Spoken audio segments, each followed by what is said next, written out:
নববর্ষ উপলক্ষে এরকম কোনো রিচুয়াল আমাদের লাইফে ছিল না। এখন যে রিচুয়ালগুলো আমরা ঢাকায় এসে পালন করি, এবার সম্পূর্ণটাই মেয়ের জন্য করেছি। মেয়ের কবে কোন দিন পান্তা ভাত খেয়েছে সেটা সে নাকি মনে করতে পারছিল না, যার কারণেই এবার আসলে এই আয়োজন। তবে তারপরও কোনো প্ল্যান ছিল না, হঠাৎ করেই ওই যে ভাগ্যে থাকলে যা হয় আর কি। কেমন আছেন সবাই? শুভ নববর্ষ সবাইকে। সবার নববর্ষ কেমন কাটলো অবশ্যই কমেন্টস করে জানাবেন। নববর্ষের ঠিক আগের দিন রাতে ওর বাবা 3টা ইলিশ মাছ নিয়ে আসছিল, কারণ ফ্রিজে একটা ইলিশও ছিল না। নতুন বছর ইলিশ খেতে হবে এটা কে বলে? এটা আমি কিন্তু মানতে একদমই নারাজ। এখন ঢাকায় এসে আসলে এসব না করলে নিজেদেরকে কেমন কেমন যেন লাগে। তো আমি আগে ভাবতাম আমরাই বুঝি পান্তা ভাত খেতে পারি না। ও মা, এখন দেখি মিডিয়া জগতে অনেকেই পান্তা ইলিশ খায় না। তো এটা দেখে আমার বেশ ভালো লাগলো যে না, আমাদের দলে অনেকেই আছে। তো যাই হোক, আগের দিন রাতে একটা ইলিশ কেটে রাখলাম, কারণ একটার বেশি আমাদের একদমই দরকার হবে না। ইলিশগুলো খুব একটা বড় না, ছোট ছোটই। 3টাতে নাকি 1 কেজি হয়েছে, ওর বাবা যেটা বললো। ইলিশটা কেটে রেখেছিলাম পান্তা খাওয়ার জন্য না, কিন্তু আমি কিন্তু ভাবছিলাম দুপুরে পোলাওর সাথে করব,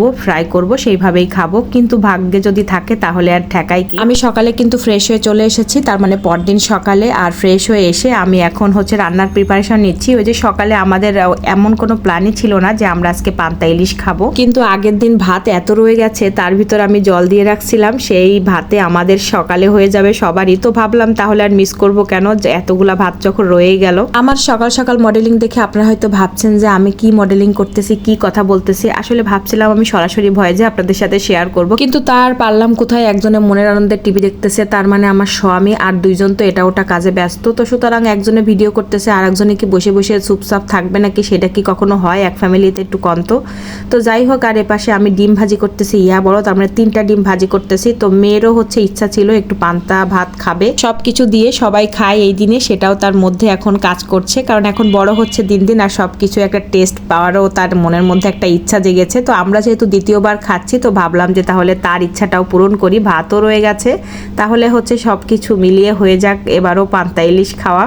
3টা ডিম যখন উল্টালাম, কি সুন্দর না দেখতে লাগলো। তো যাই হোক, এখন এটাকে 4 পিস করব। ও পাশে তো আমার ছেলেটা একদমই খেতে চাইবে না, মানে ও সব কিছু খায়, কিন্তু এই পান্তায় ইলিশ মাছ বিশেষ করে ওকে বেছে খাওয়ানো খুবই টাফ হয়ে যাবে। আর পান্তা ভাত সে জীবনেও মুখে নিবে না, আমি জানি। সে কোনোদিন খায়নি যেহেতু, সেহেতু সে মুখেও নিবে না। সকালের দিকে বেশ একটু গ্যাস ছিল, তো বেশিক্ষণ গ্যাস আমি পাইনি। ও পাশে এই ইনফ্রারেড চুলাতে নিয়ে গেছি। তো দেখতেই পাচ্ছেন, এপাশে এসে মাছটা ফ্রাই করলাম, পেঁয়াজটা ভাজি করে আলু ভর্তাটা মাখবো, আর সাথে শুকনা মরিচ তো থাকবেই। আমাদের আসলে এই ধরনের রিচুয়াল একদমই ছিল না, ছোট থেকে বড় হয়েছি, কিন্তু এই দিনে ভালো মন্দ খাওয়ার একটা রিচুয়াল ছিল। কিন্তু আমার শ্বশুর বাড়িতে এসে কিন্তু এই দিনে নিরামিষ খায়, যদিও 2টা দিন আমরা পাই হাতে। একটা হচ্ছে বাংলাদেশি মতে একটা নববর্ষ, সেই দিনটা হচ্ছে আমাদের শ্বশুরবাড়ির দিকে পালন করে না, পরের দিন, তার মানে আজকের দিনেই কিন্তু আমার শ্বশুরবাড়ির ওইদিকে পালন করছে, এবং আজকের দিনে আমাদের নিরামিষ খেতে হবে।